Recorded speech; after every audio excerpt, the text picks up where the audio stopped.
Penyusunan program kerja pengurus Persatuan Catur Seluruh Indonesia atau Percasi Kabupaten Bogor sudah diputuskan.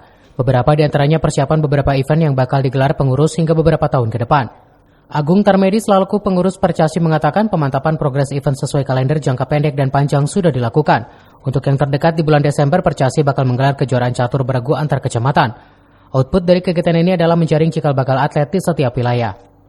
Untuk progres jangka panjang ada beberapa kejuaraan yang bakal diikuti, baik itu kejuaraan daerah yang merupakan program Percasi Jabar hingga ke Kejur Cup yang bakal dipersiapkan menjelang pelaksanaan babak kualifikasi Pekan Olahraga Provinsi. Kegiatan Percasi ke depan mungkin yang lebih dekat di bulan November mungkin ada perubahan kepengurusan Pemcap Percasi Kabupaten Bogor. Yang kedua, kegiatannya pasti kejuaraan bergu antar kecamatan se-Kabupaten Bogor.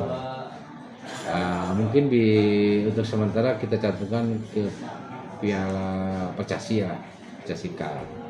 Tapi itu bisa berubah sesuai dengan nanti apa yang didorong nanti Piala Bupati Cup, nanti bagaimana nanti KONI gabungnya. Untuk terkait yang di di tahun 2024 itu di bulan April kejuaraan catur Kabupaten Bogor kelompok umur. Kalau di provinsi itu kan kejurda ya, kalau di kita kejurka. Saat itu mungkin untuk menjaring bibit-bibit atlet catur di wilayah Kabupaten Bogor. Dari Kabupaten Bogor, CV Suryadi melaporkan.